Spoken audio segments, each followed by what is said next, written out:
c'est aller plus. Je ne crois pas que j'aurais pu trouver un meilleur thème en ce qui concerne ce jour que ce thème. C'est certainement poussé par l'esprit. Aller plus loin. Pour ce faire, on va prendre 2 Pierre, chapitre 1. Saint-Esprit, ton vent.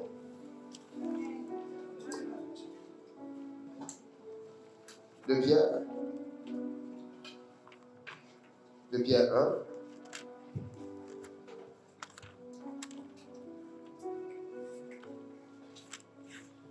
De Pierre 1.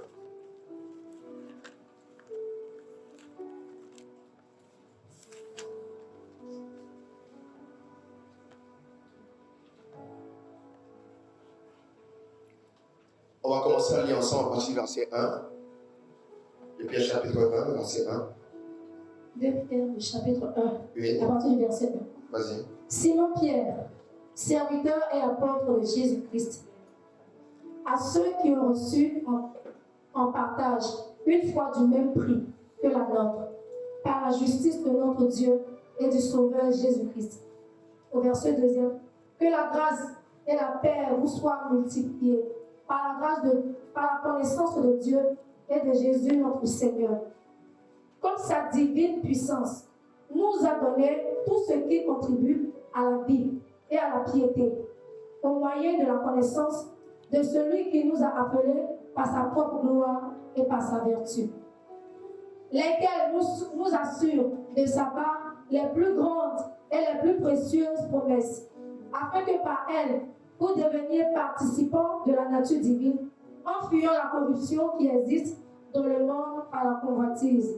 Au verset 5, à cause de cela même, faites tous vos efforts pour joindre à votre foi la vertu, à la vertu la science, à la science la tempérance, à la tempérance la patience, à la patience la piété, à la piété l'amour fraternel, à l'amour fraternel la charité.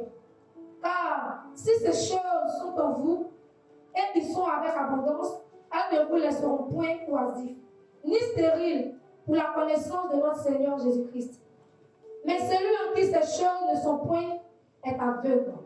Il ne voit pas de loin, et il a mis en oubli la purification de ses anciens péchés. C'est pourquoi, frères, appliquez-vous d'autant plus à affermir votre vocation et à votre élection. Car, en faisant cela, vous ne broncherez jamais. Verset 11. C'est ainsi, en effet, que l'entrée dans le royaume éternel de notre Seigneur et Sauveur Jésus-Christ vous sera pleinement accordée. Amen. Amen. Cette parole est profonde. Amen. Seulement la lecture, je crois qu'on peut s'arrêter là, fermer nos Bibles, nos cahiers et partir à la maison. Parce qu'on a déjà tout dit ici. Amen. Ça fait partie de mes textes préférés dans les Écritures.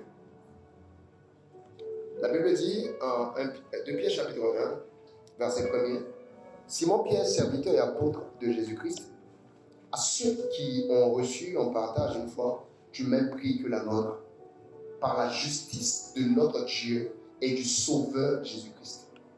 Que la grâce et la paix vous soient multipliées par la connaissance de Dieu et de Jésus-Christ. Amen.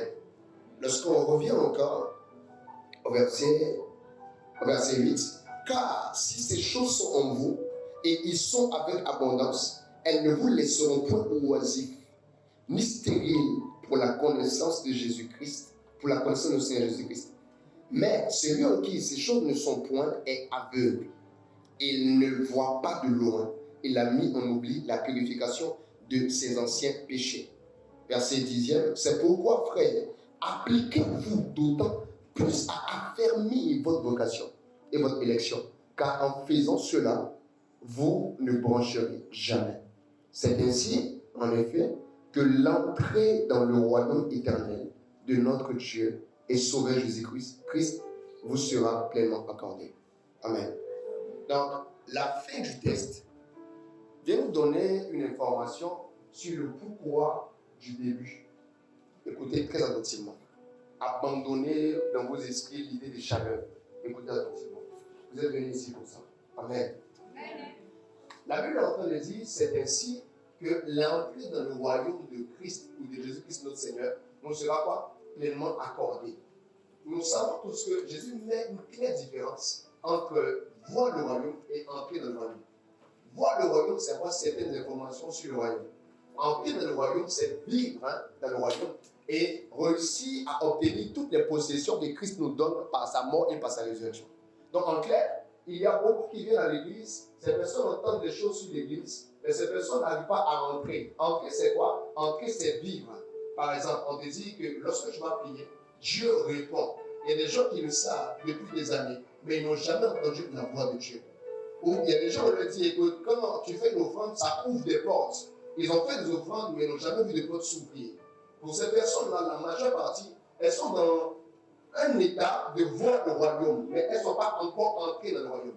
Ici, l'apôtre Paul vient nous donner une information. L'information, c'est que pour que le royaume soit pleinement permis, que les gens puissent pleinement entrer dans le royaume, il y a des choses qu'il faut faire. Amen. Et même lorsqu'on vient, on parle de grâce, on parle de... Écoutez-moi attentivement. Quand on parle de grâce et qu'on parle de faveur, l'apôtre Paul nous dit qu'il y a une manière d'obtenir la grâce et la faveur. Et cette manière, c'est quoi? C'est par la connaissance de notre Seigneur et Sauveur Jésus-Christ. Donc, quelqu'un qui veut augmenter la grâce qu'il a sur lui, est-ce que c'est pas une prière? Non. Pour augmenter la paix, c'est pas une prière. Pour augmenter la grâce, pour augmenter ta grâce, c'est la connaissance. Luc chapitre 1 nous dit que Jésus croissait en statut, en faveur, en grâce devant Dieu et devant les hommes. Pourquoi Jésus croissait comme ça? C'est parce que Jésus connaissait encore plus Dieu. La connaissance est une clé. La connaissance est obligatoire. La connaissance est quelque chose qu'il vous faut si vous voulez aller plus loin. Et aujourd'hui, moi, dans ce thème de aller plus loin, c'est ça? Je vais vous apporter une connaissance qui vous permettra d'aller plus loin. On va parcourir les Écritures et ceux qui sont assoiffés auront de l'eau à boire. On va parcourir les Écritures et ceux qui ont des projets auront les âmes pour les réaliser. On va parcourir les Écritures et ceux qui veulent avancer vont avancer. Parce que même Dieu ne peut pas faire avancer quelqu'un qui ne veut pas avancer. Amen.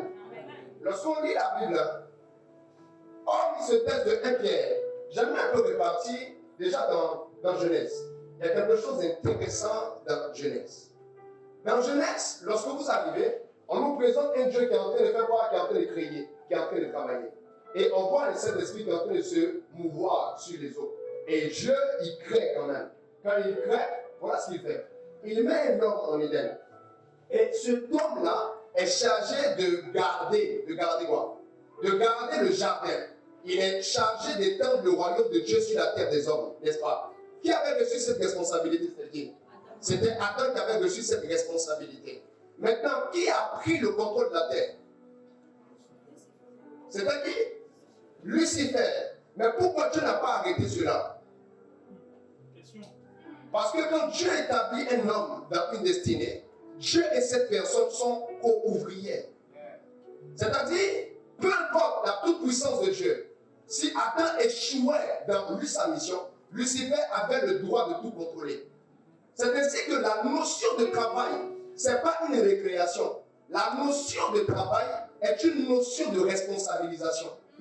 De la part que Dieu t'a donné à toi de jouer, du rôle que toi tu te dois obligatoirement de respecter. Si c'était Dieu qui était le seul responsable de l'état de la terre, il est clair que Lucifer n'aurait pas pris le contrôle de la terre. Mais si Lucifer a pris le contrôle de la terre, c'est parce que dans cette destinée que Dieu avait donnée à Adam, Adam aussi avait son rôle à jouer. L'état de la terre n'était pas seulement du ressort de la toute-puissance de Dieu. L'état de la terre était aussi du ressort de la capacité d'Adam à jouer son rôle. C'est ainsi que l'état de votre destinée ne dépend pas que de la volonté de Dieu ou de la toute-puissance de Dieu. Parce que dans votre destinée, il y a votre part et il y a la part de Dieu. C'est cette dimension que l'Église ne comprend pas. C'est pourquoi l'Église ne progresse pas. Vous savez, il y a un chant qu'on doit réussir à changer. On doit réussir à ne plus trop le chanter. Parce que c'est un chant qui est faux. Le chant dit, fais-moi monter, oh, fais-moi monter dans les hauteurs de ta gloire. C'est faux. Dieu ne fait monter personne. Dieu te donne la connaissance qu'il te faut pour monter.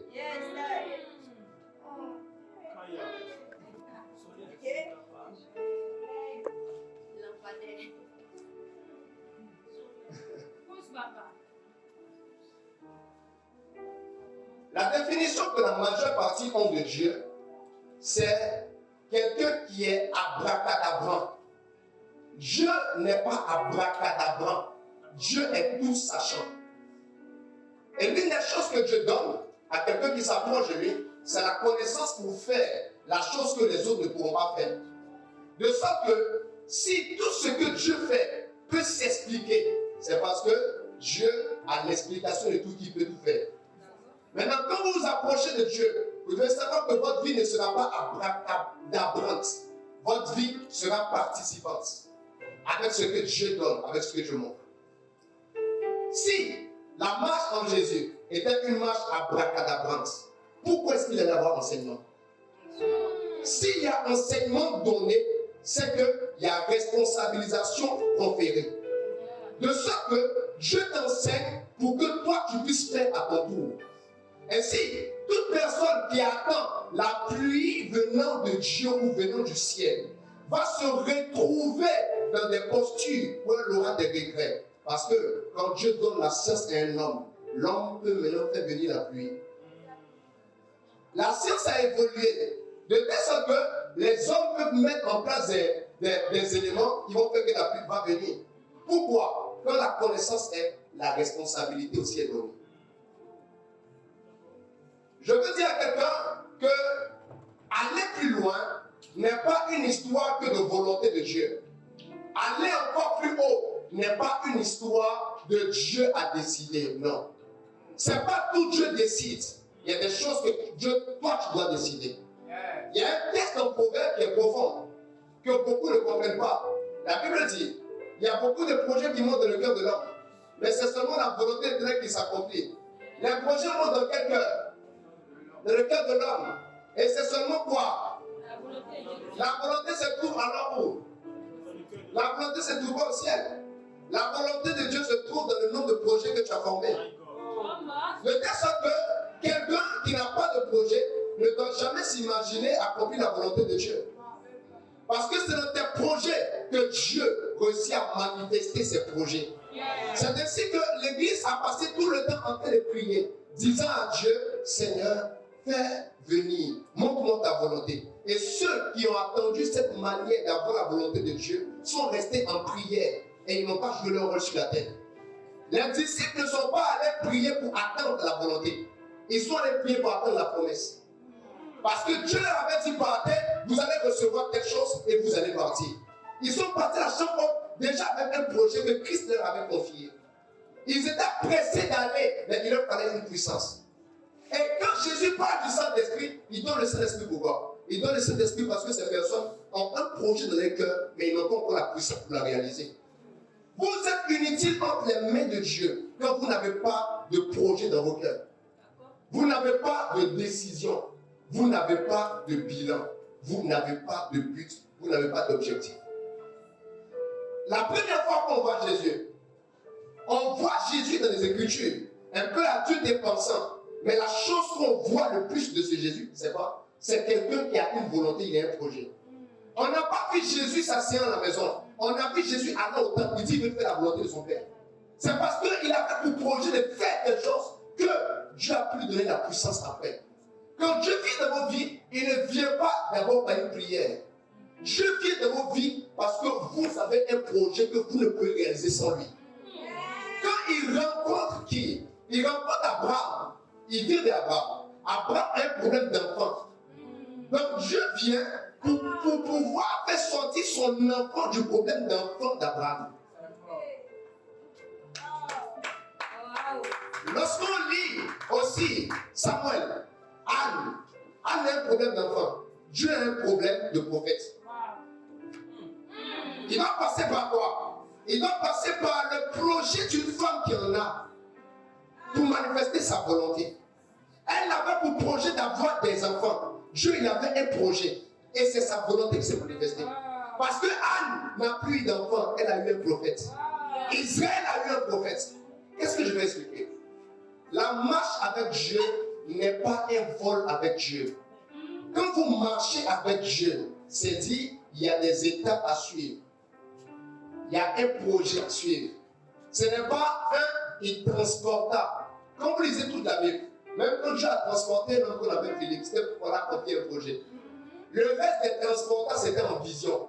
Donc Dieu transporte ton esprit, mais il ne transporte pas ta destinée.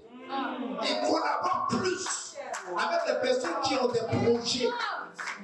On est en train de parler de l'année 2026 qui a commencé. Le problème, c'est que Dieu a emmené le Saint-Esprit. Mais quand il est venu, il n'a plus aucun projet dans ton cœur. Tous ceux qui sont là avec Dieu sont des personnes qui ne sont pas passionnées pour quelque chose. Tous ceux qui perdent la temps en Dieu sont des personnes qui n'ont pas un désir qu'ils veulent obligatoirement réaliser. Les personnes que le diable arrive facilement à tromper sont les personnes qui pensent que tout viendra du ciel. Ça ne marche pas comme ça.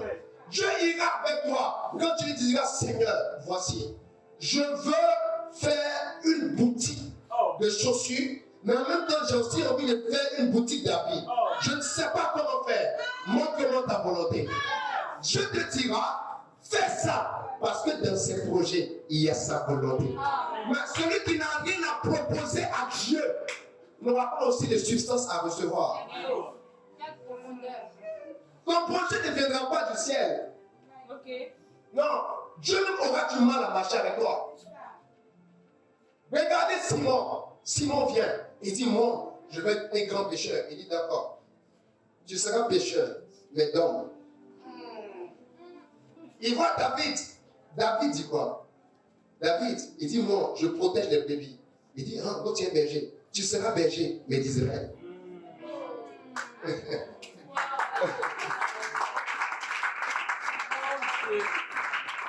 Ce que le diable tue dans vos cœurs, ce sont vos règles et vos passions intérieures. Les gens ont abandonné leur vision pour l'église, alors qu'ils ne savent pas que dans leur vision, il y a la volonté de Dieu.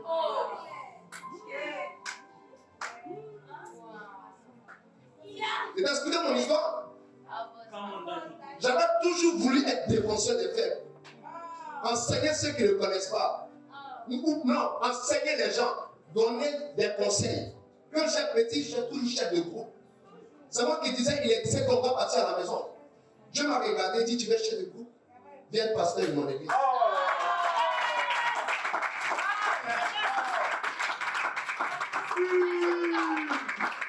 Vous ne voyez pas la toute puissance de Dieu.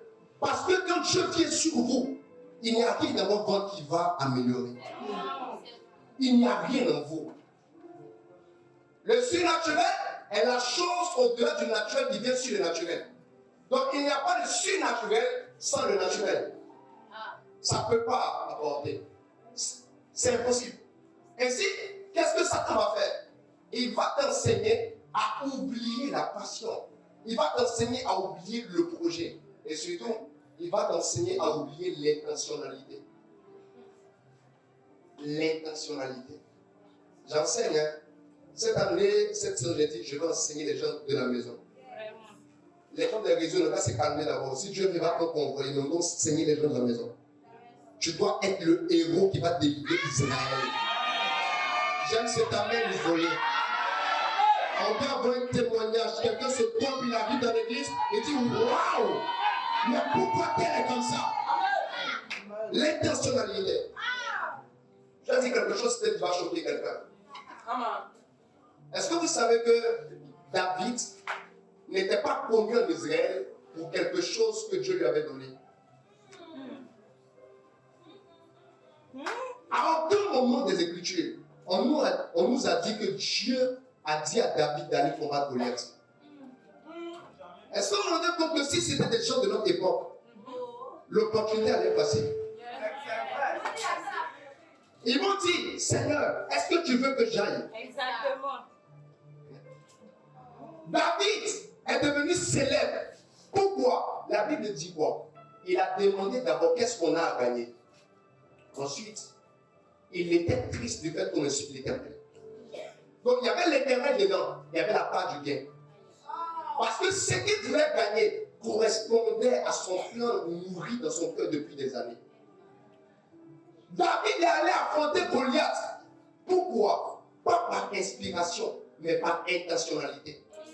Depuis tout le temps qu'il était quelque part dans la brousse là-bas, il avait pour projet. Peut-être qu'il voyait la fille de Saoul. Il dit, moi, on me néglige à la maison, mais je serai bientôt le mari de Mika.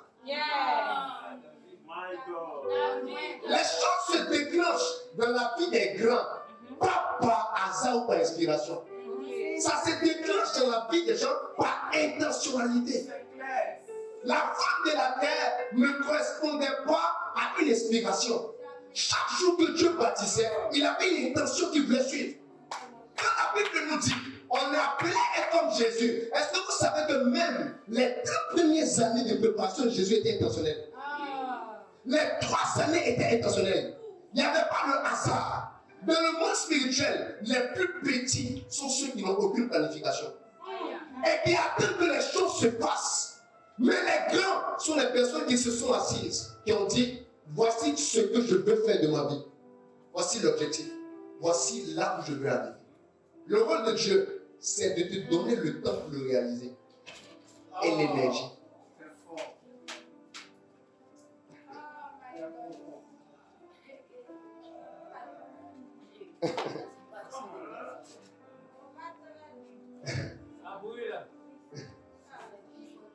Dieu donne le temps pour le réaliser et il donne la force pour le réaliser.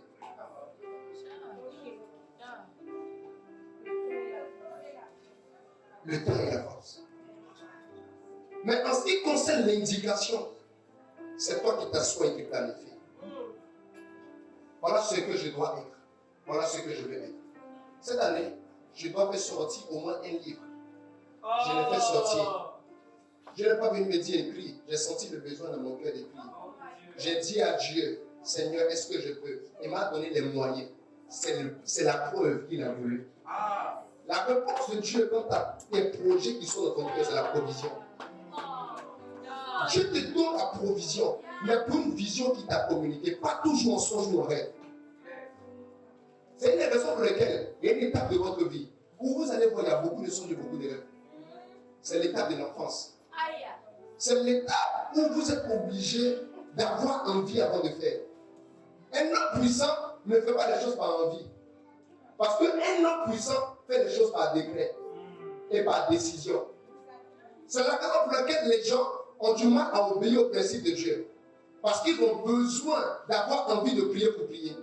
Alors que les hommes d'esprit n'ont pas besoin d'avoir envie de prier. Ils savent qu'ils doivent prier et ils imposent à leur corps le besoin de prier. Tu vois? Pourquoi? Quelqu'un qui ne maîtrise pas son corps ne pourra pas maîtriser son monde. C'est pour ça que beaucoup de chrétiens ont du mal avec Dieu, ont du mal avec les Écritures. Pourquoi? Parce qu'ils attendent tout. Quand on dit racheter le temps, il ne dit pas je vais racheter le temps pour vous. Il dit rachète ton temps. Quand j'ai dit allez plus loin, je n'ai pas dit Dieu va vous faire aller plus loin. J'ai dit vous devez prendre la décision d'aller plus loin. Vous voyez? Les choses se font comment? Et pourquoi les chrétiens ne le comprennent pas? C'est quoi? Tu t'es levé, tu as regardé. Tout vide que tu peux voir dans ta vie est un appel à le combler. Quand tu regardes, tu te rends compte qu'en fait, tu n'es pas assez intellectuel. Pourquoi est-ce que tu ne fais pas de projet pour être plus intellectuel? Quand tu regardes ta vie, tu te rends compte que tu n'as pas assez d'argent, tu en as besoin. Pourquoi est-ce que tu ne fais pas de projets pour avoir l'argent? Dieu va te donner la force. Mais ce qui concerne en fait la décision de faire le projet, c'est après que cela revient. Regardez comment est-ce que les gens ont passé des temps inutilement en train de dire Seigneur, qu'est-ce que tu veux, qu'est-ce que tu veux? Ils sont restés là 25 ans en train d'attendre une volonté qui était en eux. Ils n'ont rien fait. Qu'est-ce que la Bible dit d'aujourd'hui? À tes prières répondant le succès? À tes quoi?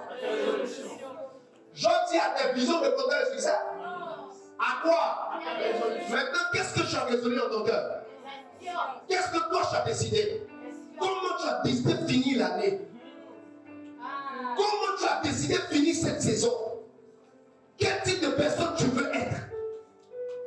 Vous savez, ce qu'un homme arrive à réaliser, c'est ce qu'il a décidé.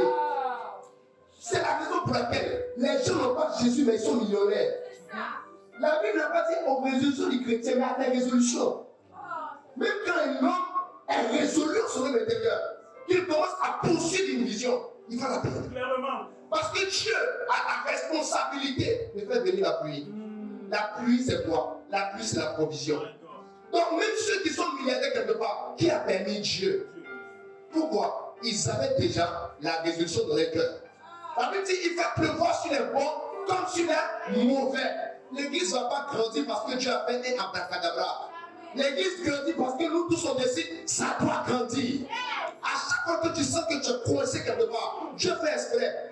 Parce que tant que tu n'es pas encore coincé de ta chambre salon, tu n'auras pas envie d'avoir des chambre salon. Non, ça ne marche pas. Ça ne marche pas. Vous savez, ce qu'on appelle la chaîne est un principe spirituel. Dieu veut délivrer un peuple, amener un prophète. Il s'assure qu'ils soient en esclavage. Ils n'allaient jamais sorti d'Égypte. Jamais. S'ils étaient libres. Encore plus grave, il met 30 ans dessus pour qu'ils sentent encore la difficulté. L'inconfort est une manière de Dieu de te dire il est l'heure de passer à un autre niveau. Il est l'heure. Est-ce que quelqu'un sent dans son cœur? Il est l'heure de passer à autre chose. Il est l'heure d'aller. Il est l'heure d'avancer. L'inconfort quant à tes finances. L'inconfort quant à tes habits. Il y a un moment là, quand Dieu veut que tu restes là, même quand tu n'as pas d'habits, et tous le fait des gens foutent avec tes habits. Il y a un autre moment, tes habits se déchirent sur toi. Ça veut dire que tu as trop tué dans le détail.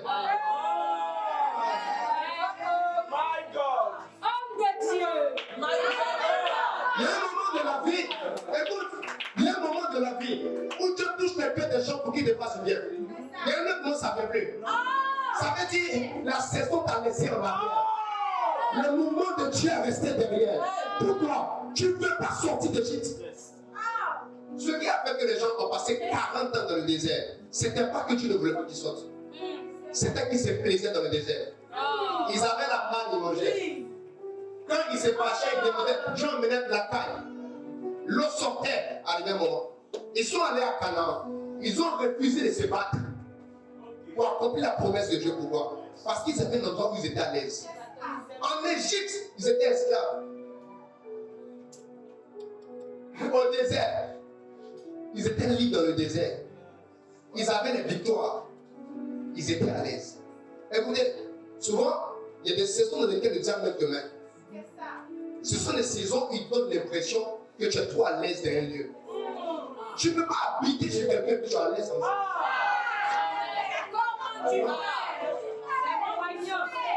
C'est bizarre. Tu ne peux pas. Tu peux être chez ta camarade ou venir dans un studio, dans une chambre salon, et puis tu es à l'aise comme ça. Tu arrives à sourire et tu te dis non, si c'est dans la vie, il faut se contenter. Non. Qui t'a permis? Qui t'a permis? C'est l'esclavage. Tu es en train de refuser les batailles à mener pour ta liberté. Tu es en train de les refuser.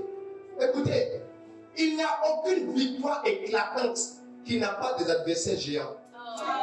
C'est impossible. On vient, on demande à Jésus, est-ce que mes fils là, un peut être à gauche et un peut être à droite? Il les regarde, il dit, est-ce qu'il peut boire la coupe et porter la couronne? À chaque fois que quelqu'un veut une couronne, ce dont il doit être le plus conscient, c'est la croix et la coupe. Vous savez pourquoi est-ce que les gens arrivent à un moment, ils baissent de leur relation avec Jésus. On leur a trop présenté la couronne, mais ils n'ont pas été assez conscients de la croix et de la coupe qu'ils devaient porter. Qui vous a dit que c'est parce que vous commencez à prier que vous ne sentez rien, que vous n'êtes de rien? Moi, quand je mets à prier, je sais que Satan va me déconnecter avec les pensées bizarres. Mais ce n'est pas parce que l'envie de prier n'est pas encore présente que je ne vais pas prier. Parce que souvent, tu ne manges pas par envie, tu manges par faim. Je reprends. Tu ne manges pas par envie, mais tu manges par faim. Quand quelqu'un a faim de monter, il ne fait plus les choses par envie. Il fait les choses par devoir. Tu ne pries pas parce que tu n'as pas faim de prier. Tu veux avoir envie de prier. Pour avoir des bons prières. La prière, non. Les vraies prières sont les Gethsemane. Où tu luttes avec toi-même. Tu sens que là où je suis en train de vouloir aimer quelque chose que je ne dois pas aimer. Mais je commence à aimer cette chose. Je commence à aimer beaucoup le monde. Je commence à aimer beaucoup la foi. C'est pas ce que Dieu veut. Alors ma chère, je te traite durement. Quand l'apôtre Paul dit qu'il traite son corps durement, parce que c'est quoi? Lui aussi, il voulait avoir des femmes. Lui aussi, il voulait abandonner. Mais il avait fait d'accomplir la volonté de Dieu. Un homme grand n'est pas conduit par ses envies. Il est conduit par sa faim. Il est conduit par sa faim. Ça pourquoi le diable diminue les appétits ou il les remplace. Tu n'es pas encore loin parce que tu n'as fait de rien. Toi, tu n'as fait de rien. Ça te plaît de continuer à vivre comme ça, tu n'as fait de rien. Tu sens que tu te perds, tu n'as fait de rien. Les autres te disent qu'ils connaissent Dieu. Toi, tu ne connais pas, mais tu n'as fait de rien. Ça te plaît. J'aime ça. Quelqu'un m'entend? Tu n'as fait de rien. Tu n'as absolument fait de rien.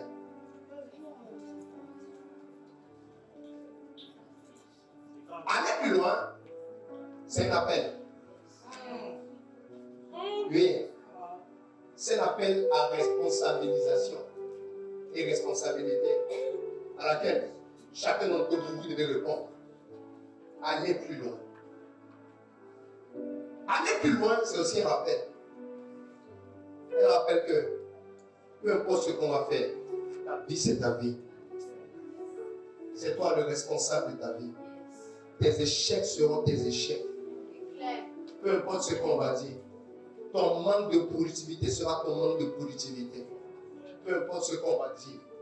Les victoires que tu n'as pas pu remporter seront marquées dans ton carnet à toi, pas dans notre carnet. Quand on ira et qu'on va dire à Dieu tout ce qu'on a fait sur la terre, ils vont citer tes échecs à toi. Allez plus loin. Viens rappeler à la mémoire de tout le monde que pour votre destinée, vous êtes co-ouvriers avec Dieu. Je travaille, vous aussi vous travaillez. Il n'y a pas quelqu'un qui travaille pour son ami. Vous travaillez ensemble. Vous avancez ensemble. Vous progressez ensemble. Vous évoluez ensemble. Comment se fait-il que parmi les apôtres, tout le monde était à un niveau spirituel et il n'y avait pas de rétrograde? C'est parce qu'eux tous là avaient fait de plus connaître Dieu. Maintenant, quand le désir de ne pas connaître Dieu venait dans leur cœur, ils refusaient. Le réveil n'est pas engendré par l'envie. Le réveil est engendré par les faits. Partez lire les réveils d'Azusa Street. Ils sont mis là-bas parce qu'ils avaient envie de prier. Ils avaient faim de parler en langue et de chasser les démons. Vous avez fait de quoi? Regardez les jeunes, ils sont similaires. On nous réveille, il faut les moyens courts pour les caméras, mais pas pour la paix. Regardez les filles en statue, les jeunes gens, même ceux qui se disent c'est quoi le plus spirituel. Ils vont faire des vidéos, ils vont parler, mais au fond ils sont vides. Parce qu'ils vivent pour les caméras, mais pas pour leur faim. Quelqu'un qui a faim ne sort pas tant qu'il n'a pas encore mangé. Ils ont passé 10 jours parce qu'ils avaient faim du Saint-Esprit. Est-ce qu'ils ne mangeaient pas? Si. On parlait de la fraction du pain. Mais ils avaient fait de quelque chose d'autre. Et ils étaient prêts à payer le prix pour ça. Vous avez fait de quoi? Rien. Je veux parler de collaboration. Notez bien ça. Elle est très importante. Je vais encore le dire à vous tous qui êtes ici, mes amis. Vous tous qui êtes assis ici. Je vais parler de collaboration. Je vais parler d'interconnexion et de participation. Écoutez-moi, mon ami. Écoutez-moi, mes amis. Je vais parler à vous. Cette histoire d'aller plus loin ou de participation signifie que celui qui ne joue pas son rôle, même si Dieu est avec lui, va se retrouver en train de regretter. Et qu'on ne reste pas chrétien parce qu'on avait envie de rester chrétien. Les envies sont rattachées aux sentiments et aux émotions. Mais la croix de Christ est rattachée à une décision. C'est pourquoi on parle d'acceptation. J'ai accepté Jésus, mais les dimensions spirituelles sont rattachées au fait d'avoir choisi d'avoir cette dimension. Jésus est en train de parler. Il décrit 3 manières par lesquelles on doit recevoir de Dieu. Premièrement, il dit demander. Tu demandes quoi? Tu demandes quoi? Qu'est-ce que tu demandes? Tu demandes ce que tu veux. Ensuite, il dit quoi? Chercher. Tu cherches quoi? Ce qu'il te faut. Après, on dit frapper. Tu frappes à quelle porte? À la porte de celui qui peut te donner la chance là. Maintenant, vous ne demandez rien. Vous ne frappez à rien. Vous ne cherchez pas. Quand vous êtes là, vous n'avez aucune relation avec Dieu, vous dites c'est pas la saison. Il n'y a pas de saison ici. Les gens appellent conséquence de l'amour de responsabilité saison. Ce n'est pas saison. Les Israélites étaient dans les déserts 40 ans, ils disent non, c'est une saison où on doit être dans les déserts. C'est faux. C'est parce que quelque part vous avez refusé les choses. Tu es en train de perdre l'amour de Christ, ce n'est pas une saison, c'est ta décision à toi. Parce que Dieu n'a pas dit va prier quand tu as envie de prier, il dit il faut prier chaque jour. Maintenant toi tu dis non. Quand tu vas venir à l'église, tu vas passer ton visage comme si tu ne comprends rien. Seulement venir vivre la vie chrétienne pour toi? Non. Mon ami, nous tous on est en train de lutter pour notre passeport céleste. On n'est pas venu ici pour s'amuser. Hein? Nous tous ici, on est en train de batailler pour avoir une couronne incorruptible. C'est pourquoi les gens viennent à l'église pour se pavaner. Ils viennent pour jouer en pensant que quelqu'un va jouer leur rôle à eux. Ce ne sont pas les pasteurs. Je suis même bénéficiaire. Non.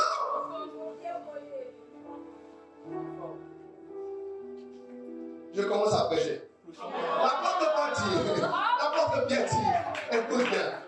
L'apôtre Pierre dit, écoutez, il y a un principe pour augmenter la grâce. La grâce et la paix. Il dit ce principe-là, c'est lorsque vous allez connaître votre Seigneur et Sauveur Jésus. C'est ce principe.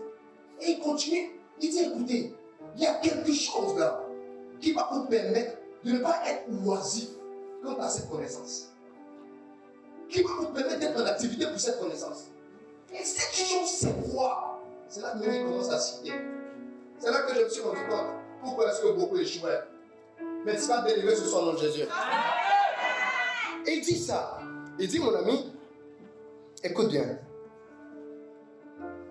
Il dit, à cause de cela même, faites tous vos efforts pour joindre à votre foi la vertu. Et la vertu, la science. Donc, là où vous voyez une vertu, est-ce que c'est Dieu qui a donné? Parce que le terme utilisé, c'est quoi? Faites tous vos efforts. Est-ce que Dieu dit je vais te donner la vertu? Il dit quoi? Faites tous vos efforts. Là, rappelez-vous, les gens qui ne parlent des choses ne vont pas vous laisser oisif. Comme dans la connaissance de Dieu. Être oisif, quand tu as quelque chose, c'est quoi? C'est ne pas avoir l'attitude de faire la chose, n'est-ce pas? Donc, oisif et tout ça. Quant à la connaissance de Dieu. Quand la connaissance de Dieu augmente la grâce de Dieu sur vous. Donc il parle des choses qui vont motiver en vous cette connaissance pour Dieu. Premièrement, il parle de la foi. Mais quand il parle de la foi, il ne cite pas la foi comme ajout. Il cite la foi comme fondation, comme point de départ. Il dit, mais vous avez déjà la foi. Mais maintenant, faites tous vos efforts pour joindre à votre foi quoi? La vertu. Là où vous voyez la vertu chez un chrétien, cette vertu-là ne lui a pas été donnée par Dieu. Le Saint-Esprit produit le fruit, mais pas la vertu. Le fruit est produit en nous lorsqu'on est en marche avec le Saint-Esprit. La vertu, on l'a parce qu'on l'a recherché. La vertu, c'est quoi? La vertu, c'est l'ensemble caractériel qui caractérise quelqu'un qui doit aller avec Dieu. Être bon, c'est une vertu. Être tranquille, c'est une vertu. Être honnête, c'est une vertu. Quelqu'un qui est honnête, tu vois, il a cette vertu d'être comme ça. C'est quelqu'un qui manifeste des caractères de Dieu en lui-même. Là, je ne vois pas du fruit, je parle de la vertu d'abord. Une femme vertueuse, la manière de s'habiller, la manière, les choses qu'elle va faire, tout ça, c'est la vertu. Donc, vous voyez, vous comprenez pourquoi est-ce que l'Église manque autant de vertus. C'est parce que l'Église est restée dans la dimension de la foi et a décidé d'attendre que la vertu descende du ciel. Quelqu'un qui a travaillé dans cette vertu. Donc la vertu, on la recherche. On la recherche pourquoi? Parce qu'on sait que cette vertu, on l'a pas en nous. On l'a pas. On n'est pas vertueux. Et tout ça. Et tout ce qu'on n'a pas comme vertu, l'apôtre Paul nous dit, vous devez la chercher. Vous devez aller chercher cette vertu-là.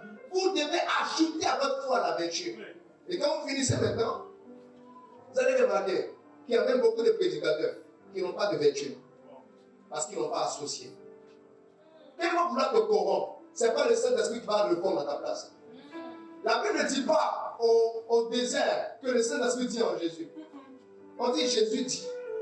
Il est écrit. Il avait la vertu. Quand vous voyez des chrétiens qui peuvent être devant toi et critiquer derrière toi, qui mentir en face, cette personne n'a pas de vertu. Elle a peut-être la foi, mais elle n'a pas la vertu. Alors que ça se cherche. Ce n'est pas le Saint-Esprit qui va t'empêcher de mentir. C'est quand tu vas décider de ne pas être un menteur, une menteuse, que le Saint-Esprit va te donner la puissance de vaincre ce mensonge. Ça, c'est profond. Ce n'est pas dans ta séance, tu sais que tu es paresseux, que tu vas dire non, le Saint-Esprit va m'emmener. Non, c'est faux. Quand tu décides, Seigneur, je ne veux plus être paresseux, tu commences à prendre des décisions. Quand tu prends des décisions, le Saint-Esprit va te donner la force de pouvoir ne plus être paresseux. Et ça fait quoi là? Il dit que vous finissez de rechercher la vertu, ajoutez maintenant à votre foi et à la vertu que vous avez la science, la connaissance, la science. Combien sont les chrétiens qui sont ignorants sur tellement de choses? Ils ne savent même pas actuellement le débat international qui se joue. Sur le Groenland, ils ne savent pas c'est quoi. Ce que Donald Trump est en train de vouloir faire, Poutine et Macron sont en train de faire actuellement. Ils ne savent pas. Ils ne savent pas qu'ils sont allés kidnapper le président de la Colombie, non, du Venezuela. Donald Trump va les prendre. Tu ne sais pas. Tout chrétien qui n'a pas la vertu est quelqu'un de déséquilibré. Parce qu'il ne peut pas lire les temps.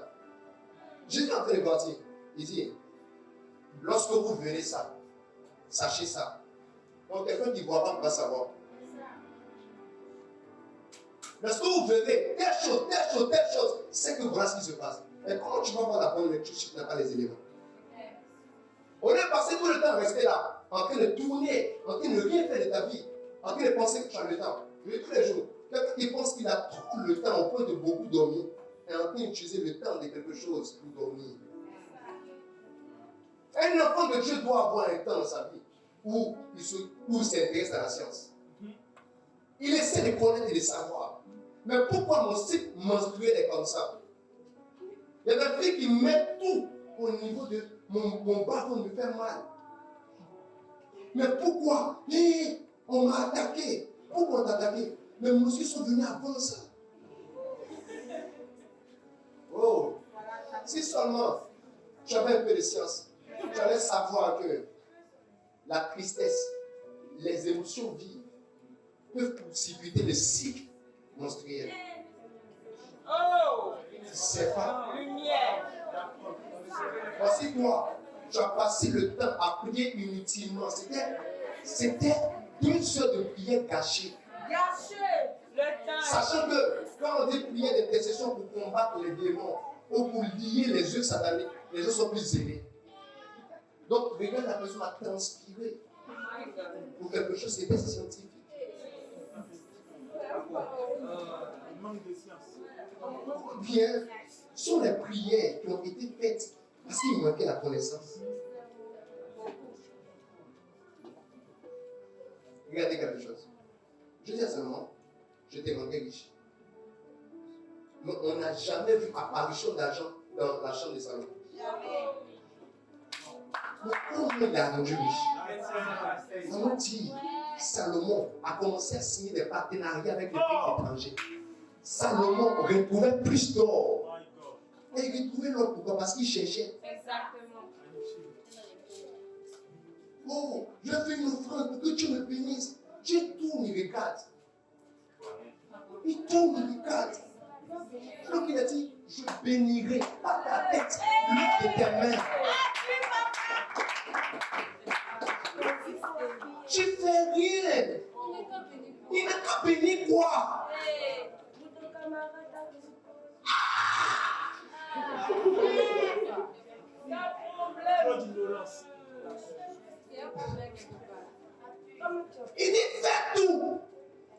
avant de voir la vertu. Après ça, joignez s'il vous plaît la connaissance. Comment les gens se sont assis, ils ne sont plus partis à l'école. Pourquoi? Ils sont partis à l'école parce que la tête d'un professeur les énervait, ou bien parce qu'elles avaient une amie. L'amie, elle n'aimait pas beaucoup les études. Comme c'était sa porte, elle partait. Il y a des gens qui Satan n'a pas eu besoin de posséder par des esprits. Même pas. Il les a possédés par l'ignorance. Il a donné ça.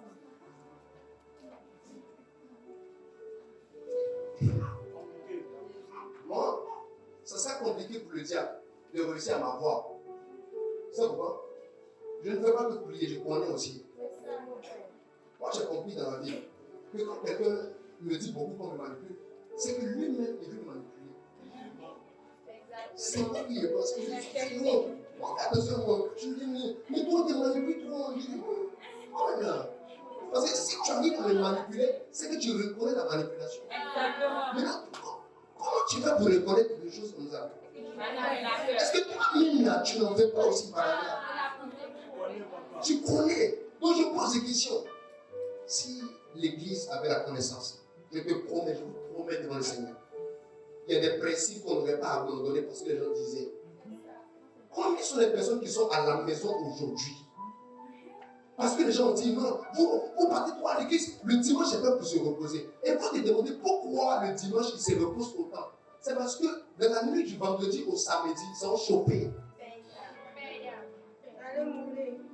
Il est parti chauffer. Donc au dimanche, il reste à la maison pour te reposer avec moi parce que j'ai fini de faire ma part.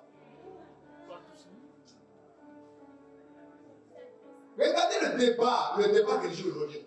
Vous allez vous rendre compte que c'est parce que les chrétiens n'ont pas beaucoup de science qu'on arrive à autant nous manipuler. Et on te dit non, ne donne pas ton argent à l'église. Mais pourtant, cette personne-là, il a le gars en question, il a 4 bureaux. Il loue une maison à Rivera.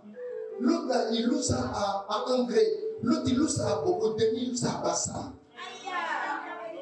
Bien éloigné. Ne donne pas ton argent à ton pasteur, mais il donne son argent à une petite fille qui lui a dit enfant ou bien papa je t'aime. Ou bien coco, une petite fille claire.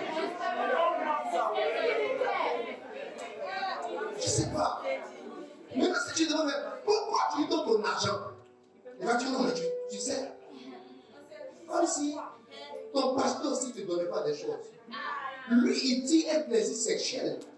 Toi, tu dis un plaisir spirituel et éternel. Entre les deux, c'est qui on doit plus donner, à qui on doit plus donner. Je ne sais pas. Les gens n'ont pas la science.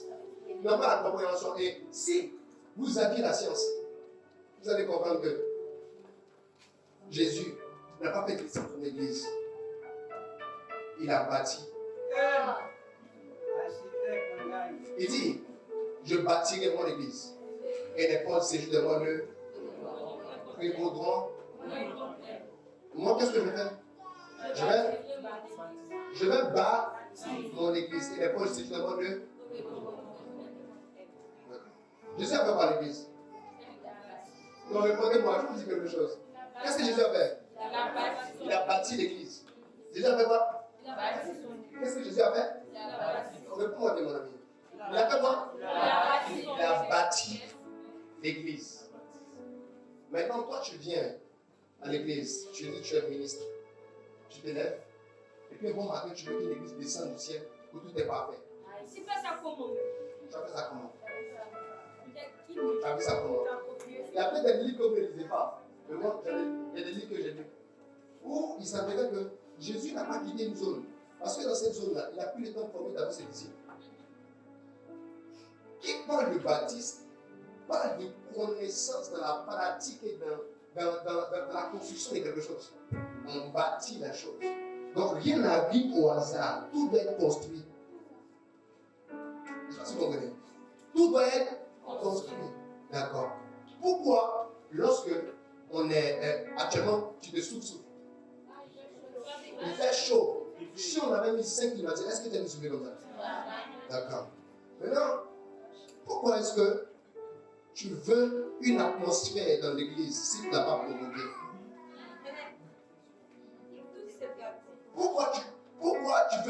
d'impact dans ta vie si tu ne l'as pas provoqué? Pourquoi tu veux qu'un bon jour, un bon matin, tu deviennes milliardaire? Ceux qui rêvent, qui s'asseyent, qui disent, moi, toute déclaration sans fondation, c'est du vent. Vous êtes très méchant contre vous-même. Lorsque vous rêvez, vous êtes méchant. C'est seulement ton rêve qui sera riche. Comme les sorciers. Tu rêves. Moi, j'ai compris depuis un moment. J'ai compris que si on doit aller loin, ceux qui sont là doivent être bâtis. Quand ils seront bâtis, eux, ils vont bâtir d'autres. Quand d'autres seront bâtis, les choses vont venir. Moi, j'ai compris qu'on ne peut pas dire on veut plus d'âmes s'il n'y a pas d'évangélisation. J'ai compris qu'on ne peut pas dire on veut atmosphère de miracles si on ne pose pas les fondations de la maison des miracles. J'étais en train de construire l'œuvre, je bâtissais l'œuvre.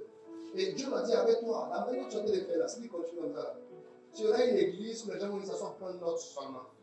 Mais ils vont partir sans surnaturel. Il dit, ah bon? C'est là que j'ai commencé, je me lève et toi.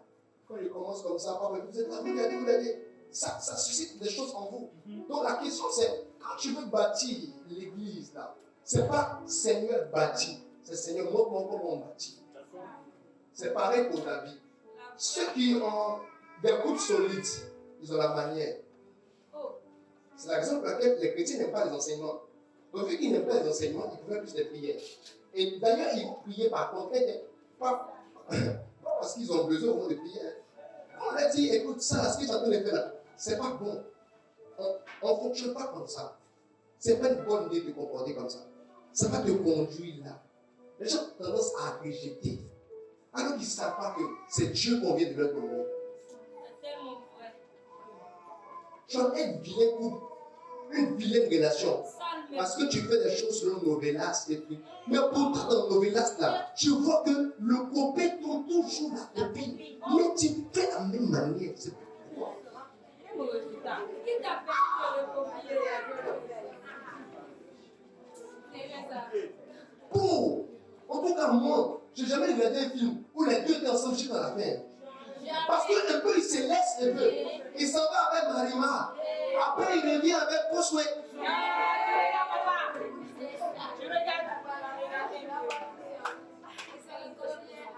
Maintenant, bizarrement, tu as vu que quand il se comporte comme il se comporte dans sa autre salle, mais tu es dedans. Il n'y a pas de science. Bon, toi tu es dans l'église depuis, là, ça fait des années. Je viens dans l'église. Je vois que la sœur qui prie tous les jours, là, elle ne fait que prier tous les jours. Elle a les visions matin, midi, soir. Elle prie seulement. Quand on dit qu'elle, là, elle n'a jamais témoigné de Dieu à faire grâce. Tu regardes, c'est le même comportement chez toi.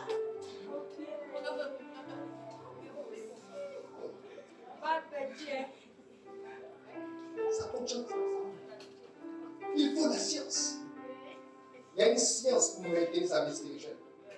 Il y a une science pour maintenir son état dans l'esprit. Pour maintenir son intimité. Il y a une science pour aller de l'avant dans sa relation avec Jésus.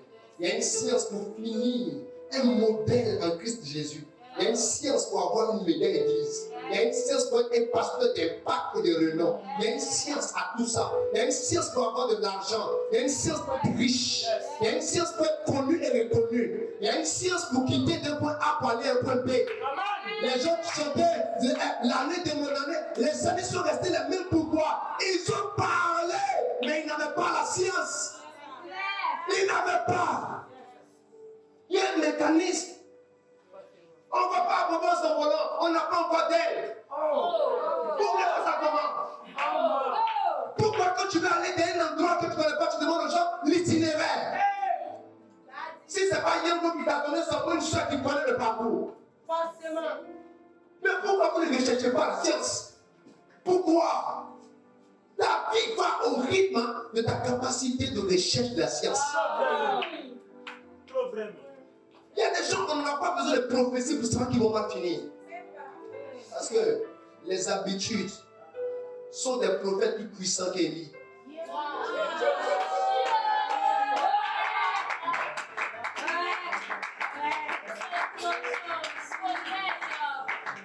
Tes attitudes et puis tes habitudes là, C'est une prophétie dont le temps est marqué. On sait comment tu vas finir. Parce que tu te comportes là, on sait que tu vas. Ça part plus.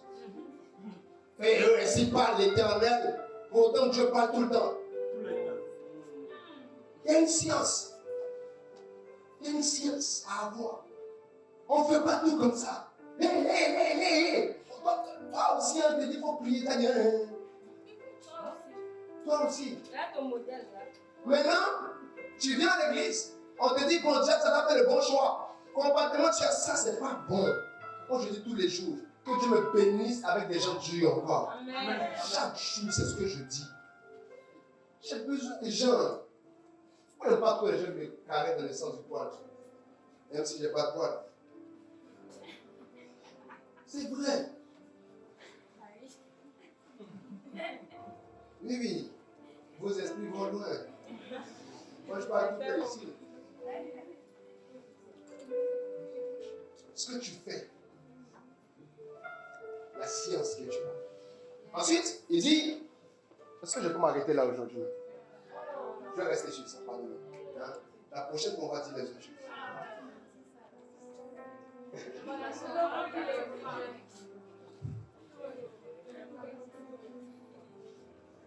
La science. C'est ce que les croyants rejettent quand ils viennent à l'église. Et ils ferment leur cahier en semaine. C'est ce qu'ils rejettent quand ils entendent comment faire telle chose et ils décident de ne pas faire. Comment quelqu'un peut se lever et dire, je ne sais pas comment faire pour réussir, alors qu'on t'a montré comment faire pour réussir dans le langage spirituel. On t'a dit pour ça, lâche-moi à gare. Pour partir chercher la chose. Va. Mais ils ne veulent pas partir. C'est pourquoi ils ne veulent pas partir? Parce qu'il leur manque la discipline. Pour la majeure partie d'entre eux sont des paresseux qui sont gouvernés par leur envie et par leurs émotions. J'ai mis des gens en statut dernièrement. Tu es dirigé par tes envies, mais par ta destinée. Tu es dirigé par quoi? En vrai, par qui? Quelqu'un qui n'a même pas de but dans la vie, il va être dirigé par quoi? Par les circonstances. Il est dirigé par le fait qu'on lui a donné ou pas. Et quand quelqu'un sait où il va, il sait se discipliner. Regarde, ta vie, ça prend l'autoroute de ce que tu veux ou l'autoroute de ce qui va t'être imposé bientôt. Parce que tu fonctionnes par tes envies. Les hommes grands sont transformés par une connaissance qu'ils arrivent à s'imposer. Ils reçoivent une lecture. Ils savent au fond d'eux que cette semaine, je dois poursuivre telle chose. Je dois me comporter comme ça. Je vais devoir agir comme ça. Cette manière que je viens de me comporter n'est pas bonne, elle n'est pas correcte. Je ne peux pas continuer à fonctionner comme ça. Sois sûr de quelque chose. Les mêmes causes produisent les mêmes résultats. Les semaines se ressemblent parce que tes attitudes se ressemblent. Les semaines sont pareilles parce que chaque semaine tu fais rien de nouveau. C'est la même chose. Tu n'as pas encore changé. Pourquoi? Parce que tu n'as pas encore absorbé une connaissance. Rien. Absolument rien. On te parle, je écoute, quand je finis, voilà. Non, chaque thème est une porte ouverte vers une transformation. Mais rien. Et je dis un jour, c'est que les gens, je ne comprends pas. Par exemple, tu cherches à avoir une victoire. Tu viens à l'église. Et je dis dans la prédication, et mon ami, voici un principe pour avoir une victoire. Tu l'entends, tu l'écoutes, tu répares à la maison, c'est le même comportement que tu as. Tu as quelle victoire? Tu as quelle victoire? Rien. Rien. Tu n'as aucune victoire. Parce que tu es venu à la rue. Rien. Vous savez comment Dieu m'a transformé? Moi, dans ma vie, j'ai vu Jésus 1, 2, 3 fois. C'est 3 fois. La première fois, j'étais en train de méditer. Parce qu'à l'époque, je faisais des veillées. Personne ne m'a dit, va faire veiller. Je dis, moi, je dois faire veiller pour connaître la Bible et pour connaître Dieu. J'avais 13 ans, 12 ans, 13 ans, c'est ce que je faisais. À mon âge, je faisais veille. Toi, qui es ici, on te cherche de venir prier sur le groupe. Viens, on ne te voit pas. On te cherche. On t'appelle. C'est-à-dire, tu n'as pas le temps. Bishop, tu n'as pas le temps. Moi, j'étais seul. C'était 23h05, 6h là-bas, 7h école. C'est ce que je faisais. La première fois qu'il il est passé. Il est passé, je l'ai vu de dos. Il m'a dit, viens, allons. Et montrons aux hommes qui ont le Fils de Dieu. Ce qu'il m'a fait, il est parti. Je me suis levé. Enfant, j'ai continué ma méditation, je suis parti. C'est les autres personnes qui ne parlent pas en plus de tête. Je te disais, non, pas que j'ai pas d'émotion, mais j'ai appris à les tuer. Non, j'ai appris à les dominer. Je peux m'en aller sur ce pas. Parce que l'émotion peut se répéter sur un visage de quelqu'un qui l'a dominé. Ça peut pas. Je réussis à distinguer moi. Moi, je suis un bon élève. C'est pourquoi je me dit, vous, il n'y a personne qui est comme moi avec vous. Moi, je suis responsable. J'étais responsable d'être celui de la classe. J'étais responsable. J'étais en classe de première terminale. Bon, déjà, on était là. 5e, déjà, on se prenait avec les responsables. Moi, j'étais PCO. Les gens sont ici. Je faisais tout. Moi, le travail, confirme les choses qui concernent Dieu. Tu seras fier de A à Z. Parce que je chargeais, je dormais sur les lieux. Que les autres partaient se laver. Moi, j'étais en train de prier dans la salle. Pour manger, c'était certaines de mes filles ici qui m'ont envoyé à manger. Moi, j'étais là. Le matin, pendant que tout le monde était sapé, moi, j'étais encore tapé dans tous les courir. À l'époque, je me rappelle, il y avait un fils qui était pasteur. Et comme il était pasteur, moi, j'étais que le respo. Lui, il était pasteur. Consacré, il m'appelait Daddy. Il était petit comme ça. Et les gens qui sont venus. Et puis, la continuation, en fait, ce que ils m'ont regardé. Ça m'a se moquer. J'ai commencé à rire. Il dit, lui là.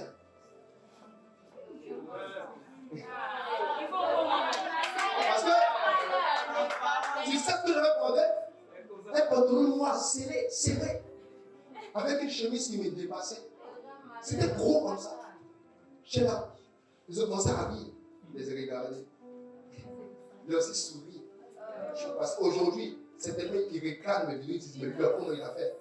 La saison a changé. Non, c'est pas la saison même qui a changé. Non. Non. Ce qui était intérieur, c'est exprimé sur mon visage. Ce qui était en moi. Parce que le temps vient révéler ce qui se cache en toi. Il n'y a aucun trésor qui est crié, tout est retrouvé. C'est pourquoi, avant de parler de forage, en ce qui concerne l'or, on cherche à savoir s'il y a de l'or là.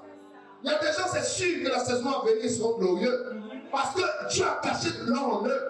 Ils sont en train d'entretenir. Les gens, c'est sûr qu'en eux, il y a quelque chose. Amen. Celui qui n'a rien ne doit pas s'attendre à manifester quelque chose demain. Demain appartient à ceux qui contiennent quelque chose. Est-ce que tu m'entends? Yes. Demain appartient à ceux qui contiennent quelque chose. Demain appartient à toi parce qu'il y a quelque chose en toi que tu as gardé. Je poussais tout le temps. En début, j'étais ici, je tournais. Et après, je donnais mes offrandes. C'est pour ça. C'est pour ça que je suis comme ça.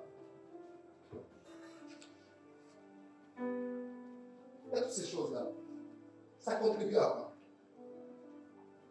Au chemin que j'étais en train de passer. Parce qu'à l'époque, quand tout ce qu'on faisait, j'étais stoïque. À la limite, on pensait que j'étais idiot. Je n'étais pas idiot. Non, je savais ce que je faisais. J'avançais. J'ai tellement vécu des choses dans ma vie. Mais ce qui m'a permis d'être là jusqu'aujourd'hui, c'est que j'avais une vision qui était claire. Je savais qui je voulais être. Et je gérais mes émotions. Je veux être comme ça. Moi, je vais être civilisation. Je ne peux pas faire ça. Vous comprenez? Il y a tellement de connaissances qui ne sont pas dans les gens. Ils ne sont pas. Il n'y a pas de connaissances. Ils ne savent pas que la manière, les attitudes qu'on a, créent des choses. Est-ce que vous savez que je n'ai jamais ressenti, c'est dit, je vais dans une prédication ou je vais dans l'église et puis tu me vois, je suis en train de dormir. Je ne le fais jamais. Pourquoi je ne le fais jamais? Un jour, Dieu m'a dit, est-ce que vous expliquez? J'avais 9-10 ans. Oui. C'était ma première fois de jeûner 3 jours.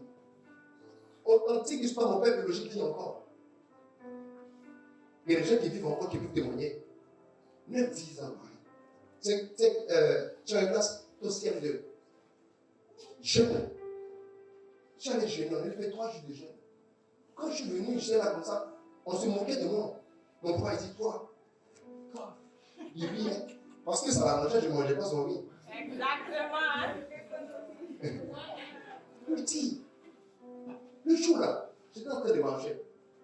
J'arrivais, je me rappelle comme c'était hier. Il y avait un cible ici, il y avait des fleurs, et je marchais. Une fois, il m'a dit, quand tu vas à l'église là, il ne faut pas écouter comme tout le monde. Il dit, la voix me parlait dans ma tête. Il ne faut pas écouter comme tout le monde. Il dit, parce que quand tu vas à l'église là, c'est comme ça que la voix me parlait. En tant que tu te parles en fonction de ton niveau. Voilà, c'est comme ça. C'est comme ça que la voix me parlait, exactement.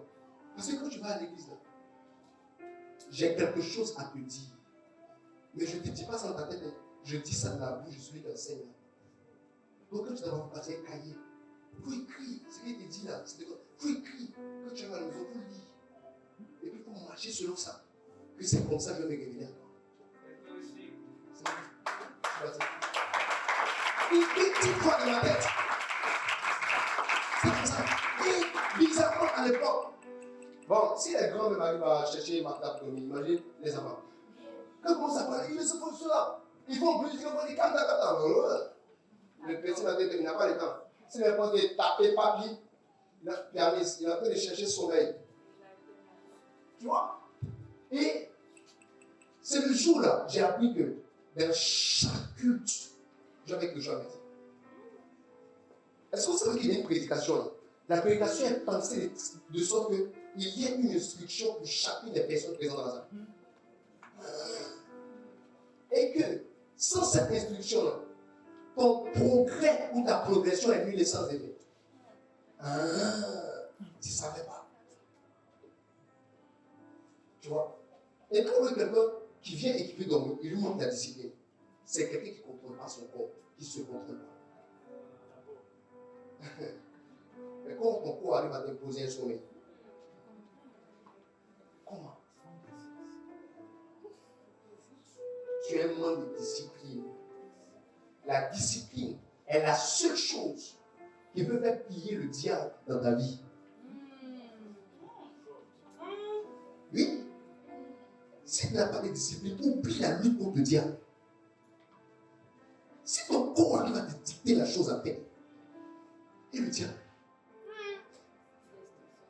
Parce que tu as envie, c'est que tu cherches femme pour coucher à elle.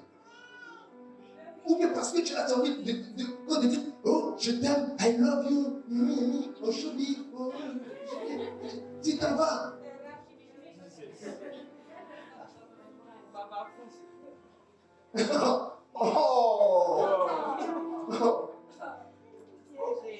Ça c'est piégé même.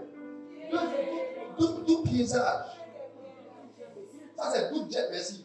Ça le reste c'est 7-7. Pour toutes les personnes qui sont dans une dimension haute avec le Seigneur, vous allez savoir qu'ils ont appris à discipliner leur corps. Une des raisons pour lesquelles au début de la conversion, Dieu t'impose les veilles de prière. C'est l'occasion pour lui d'amener ton corps à se soumettre à toi. Vous pouvez vaincre certaines tentations, mais vous échouerez dans certaines batailles si vous n'avez pas de discipline sur votre corps. Et moi, nos gens, écoutez, le plus haut niveau, c'est pas ce que je veux dire. Le plus haut niveau, c'est pas de contrôler les gens. C'est réussir à se contrôler. C'est le plus haut niveau. Tu te contrôles. Attends, mais comment tu n'arrives pas à contrôler une pensée dans ta tête? En fait, on essaie de ne pas penser comme ça. Mais tu ne peux pas t'empêcher de ne pas penser comme ça. Comment je vais? Tu as des pensées de jalousie qui viennent dans ton cœur. Des pensées de méchanceté. Et puis tu dois avec ça. Tu vis avec ça. Mais tu ne peux pas. Impossible. Parce que même là, je vous ai dit, aller plus haut là, c'est s'asseoir décidé que moi, cette semaine, je vais prier de 2h à 5h point. Même si ton corps veut, il n'a qu'à dormir à 1h. Parce que vous allez remarquer, généralement, quand vous ne priez pas, vous arrivez à dormir quand vous voulez. Mais quand vous dites, je veux prier là, je veux dormir à 22h, le sommeil ne vient pas. C'est là que toute la poserie que tu es avec tes camarades, tout vient dans ta tête. Ça, c'est là que tu as couché, mais tu cherches sommeil, ça ne vient pas. Et puis à 1h de ton moment de prière, il faut qu'elle dise, vraiment.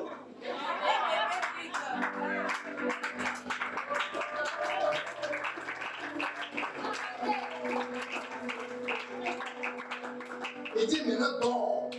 Là, vous allez dire, Éternel mon Dieu, mon roi. Non, attendez, bien vous mettez ça. Éternel mon Dieu, mon roi. C'est parce qu'il est en train de réfléchir, il est en train de dormir. Il dort de vous. Quel niveau? Mon Dieu, mon roi. Hey, je demande de toi, je te bénis. Satan, maintenant,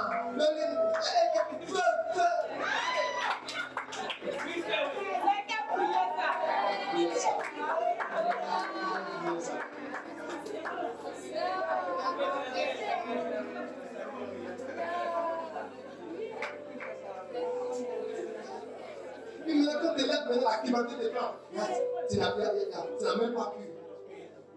Personne ne peut gagner le monde s'il n'a pas gagné son monde. Moi, dans ma chambre, il n'y a pas Wi-Fi. Il n'y a pas Wi-Fi. Non, il n'y a pas Wi-Fi. Dans ma chambre, il n'y a pas Wi-Fi. Parce que ma chambre, c'est mon moi. Si vous êtes déjà rentré dans ma chambre, ça. Quand tu es dans ma chambre, qu'est-ce qu'il y a? Elles sont là. Si vous êtes rentré dans ma chambre, quand tu es dans ma chambre, qu'est-ce qui se passe? C'est mon moi, c'est mon intérieur. Si entre dans ma chambre, tu peux te mettre à prier. Il ne faut pas t'amuser. Parce que j'ai élevé des hôtels. Il ne faut pas blaguer avec ça. Est-ce que vous savez que quand vous emmenez TikTok dans votre chambre, vous emmenez un monde dans votre chambre.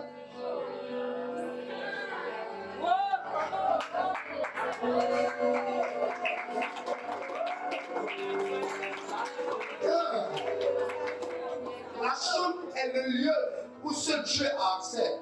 Parce que la chambre, c'est pour les intimes, c'est pas pour le monde. Quand tu entres dans ta chambre, sûrement, c'est Dieu seulement qui parle. Si tu as mon téléphone, c'est un livre ou une Bible. Et tu ne peux pas le faire sans être discipliné. Hier, comme ça, je suis entré dans la chambre, j'ai oublié que j'ai laissé mon ventilateur, mais j'ai laissé telle chose au salon. J'ai pris mon téléphone, je voulais me connecter pour envoyer un message. Parce que j'ai appelé, ça passait pas. J'ai dit non, dans ma chambre, il n'y a pas de Wi-Fi. J'ai attendu. J'avais chaud, mais je suis resté là. La discipline, ce sont les limites que tu imposes et que tu n'es prêt à changer pour aucune excuse. Aucune excuse. Je sens qu'on bâtit l'église aujourd'hui. C'est d'abord au moins, je sens qu'on est en train de bâtir déjà. Est-ce qu'on bâtit de puissance ce soir? Est-ce que je bâtis des gens qui seront puissants la saison à venir? Quelqu'un qui sait qui sera le prochain. Quelqu'un qui sait qui ira loin. C'est ça. Vous comprenez? Assieds-toi. La discipline. Tu vois? Donc tout ce que j'ai à faire, je le fais dehors. Je suis au salon avec tous mes enfants, je suis là. Après, quand je dois entrer dans ma chambre, il n'y a pas de Wi-Fi. Je ne parle pas dans ma chambre. Toutes les voix qui réussissent à parler de ton intimité sont les voix que tu acceptes comme ami. Et souvent, vous êtes troublés en vous parce qu'il y a trop de voix qui parlent quand vous êtes seul. Ça vous va? Ne dormez pas avec TikTok. Vous invitez trop d'entités dans vos esprits. Vous êtes tellement sur Facebook, vous scrollez, vous dormez dedans. Pendant que tu dors, qui t'a parlé? Sachant que ce que tu as entendu était déversé dans ton subconscient. La discipline. La discipline m'a appris à ne pas mentir. Écoutez, Donc tous ici, on a été déjà tentés de mentir un jour. Oui, oui. Parce que la vérité est coûteuse sur le moment. La vérité peut te coûter des amitiés. Ça peut te coûter des faveurs. Ça peut te coûter un entourage. Ça peut te coûter une opportunité. Je n'ai jamais oublié. Je suis parti au... je suis au laboratoire. Je suis arrivé et il y avait une matière là où j'avais une 9, 12, 9, 80 et quelques. On fait comme ça, on te remet à ce que tu passes parce que même ils n'ont rien à voir avec ça. Donc je suis arrivé le jour, mais je n'avais pas bien fait la concours. Ils sont trompés, ils ont mis 7 sur ma note. Donc je passe à le voici pour réclamer. Quand j'arrive, tous ceux qui sont derrière moi, on dit, bon, ils ont tu as combien? Quand tu dis, ils sont trompés, tu as combien? C'est ce que tu dis combien? Les gens disent 15. Wow. 16. Wow. Je suis arrivé, tu as combien? Et il y a une 9. Je suis sorti, et Marc m'a dit, mais tu es bête.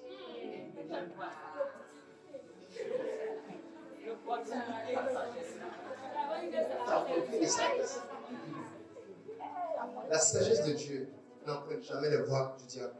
Oh, merci beaucoup. Aujourd'hui, je suis là. Je suis avec qui j'étais là-bas, mais regarde là. Il me regarde.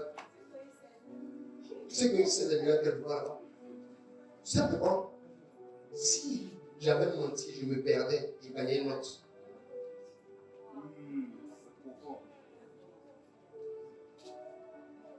Vous savez, c'est vous qui bâtissez votre futur.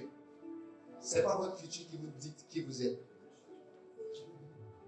Si pour une opportunité, tu peux mentir, qui te débouche. La Bible dit, la vérité est dans sa bouche.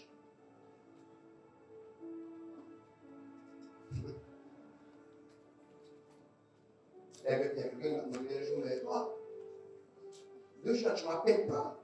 Et tu m'as appelé quand? Qu'est-ce que c'est dans ma tête? On dit, mais toi, depuis que tu veux rien, tu ne me plais plus trop.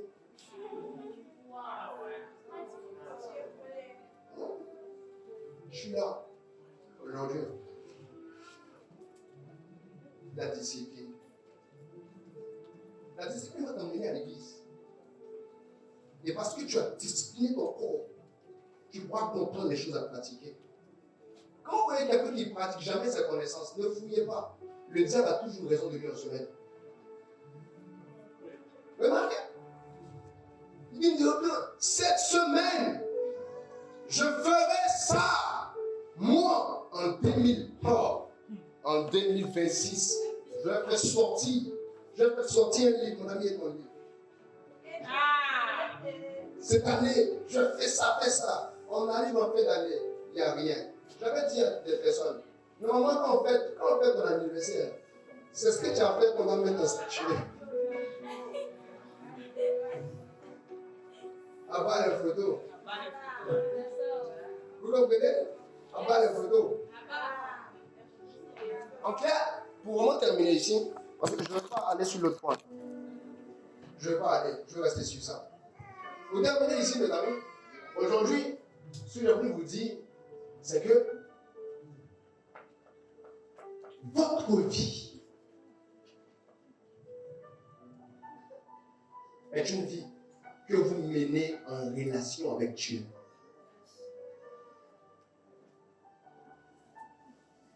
Dieu ne va pas venir et venir te dire, telle personne n'est pas bonne pour toi. Souvent, ce n'est pas Dieu qui a parlé. C'est ta discipline elle-même qui a dit, cette personne, elle est bonne pour toi. Apprenez à établir les choses. Apprenez à dire, cette semaine, voilà ce que je ferai. Voici comment je me comporterai. Cette semaine, de telle heure à telle heure, je serai dans tel endroit en train de faire telle chose. Et ce que vous décidez est fonction de ce que vous voyez mais que vous n'avez pas. J'ai voulu dire ça à quelqu'un aujourd'hui avant de terminer. J'ai voulu lui dire, écoutez, après avoir accepté Jésus, le prochain niveau c'est de choisir. C'est de choisir. Choisir signifie que tu poses des actions conscientes pour trouver sa personne. Tu te lèves, je ne dis pas que tu connais Dieu, mon ami. Je ne dis pas ça. Je ne dis pas que tu n'as plus grande vie de prière, mon camarade. C'est pas ce que je dis. Ce que je dis, c'est que tu sais que tu peux avoir tel type de prière. Lance-toi dans la conquête. Décide que toi, tu seras comme ça et tu le deviendras au nom de Jésus. Amen. Tu le deviendras. Amen. Mais c'est un travail. C'est un travail. C'est un travail. C'est un travail. Donc c'est une responsabilité. C'est vous qui décidez. Amen. C'est vous qui décidez. Amen. On est en train de bâtir l'église. Vous voyez, la salle est petite. Elle est petite pour nos projets. You know. Oui. Non, répondez-moi, you know. Oui. Tu vois, la salle est petite pour nos projets. Vous voyez, bizarrement, on est encore dans la salle, non? Pourquoi? Parce que vous êtes trop petit pour la salle.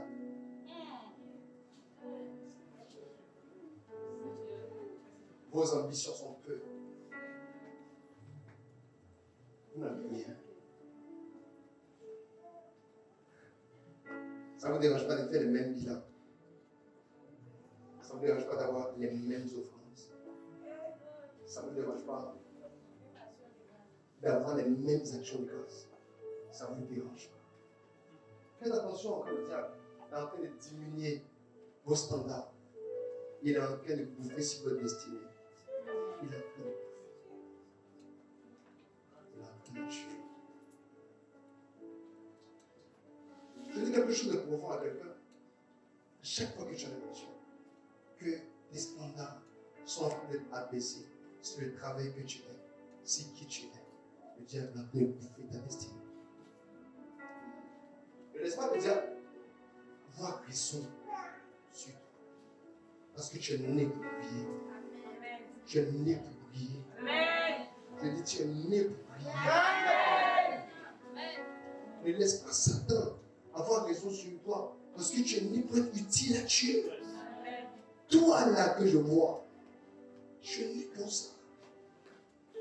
La saison nous appartient. Mes amis, on n'est pas à l'heure de la semence, on est à l'heure de la récolte. Mais la saison nous appartient. Ça nous appartient. Cette nation nous appartient. Amen. Elle nous appartient. Amen. L'argent de cette nation nous appartient. Les entreprises de cette nation nous appartiennent. Amen. La gloire de cette nation nous appartient. Amen. On doit la donner à Dieu. Amen. Je dois la donner à Dieu.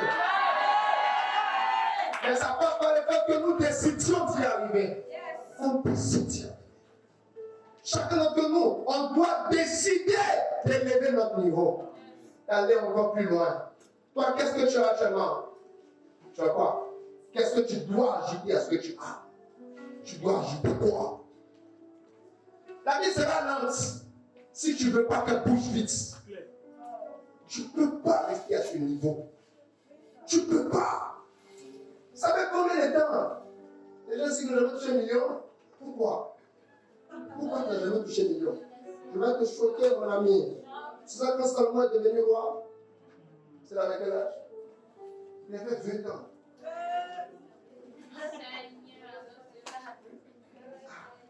Salomon avait 20 ans. 20 années. C'est pourquoi tu n'es pas un enfant. Tu es un grand. Mais ta vie va petit parce que tu aimes ça comme ça. Tu aimes ça. J'ai refusé d'être un petit pasteur. J'ai refusé d'être pasteur d'une église. Moi, j'ai dit, je vais être pasteur d'une méga church. Tous les jours, quand je vais prier à Dieu, je mets ça devant lui. Je veux y arriver. C'est mon désir. Ça fait que je me pose la discipline. Toi, tu veux être quoi dans la méga church? Tu veux être quoi? Tu veux apporter quoi à Dieu? Toi, qu'est-ce que tu veux donner? Ta présence apporte quoi? Qu'est-ce que tu fixes? Cette année-là, qu'est-ce que tu donnes? Quel impact tu produis? Comment Paul ou comment Pierre fait pour gagner 3000 âmes, mais toi, tu ne peux pas gagner même ton voisin de corps? Il y a quoi? Ce sont ces frustrations qui enchaînent l'impact. Comment je fais? comment je fais? On a l'action de grâce ce soir. La grâce va venir sur toutes les personnes qui vont avoir des directives et des orientations. Finis cette parole de conscience aussi. La grâce va venir.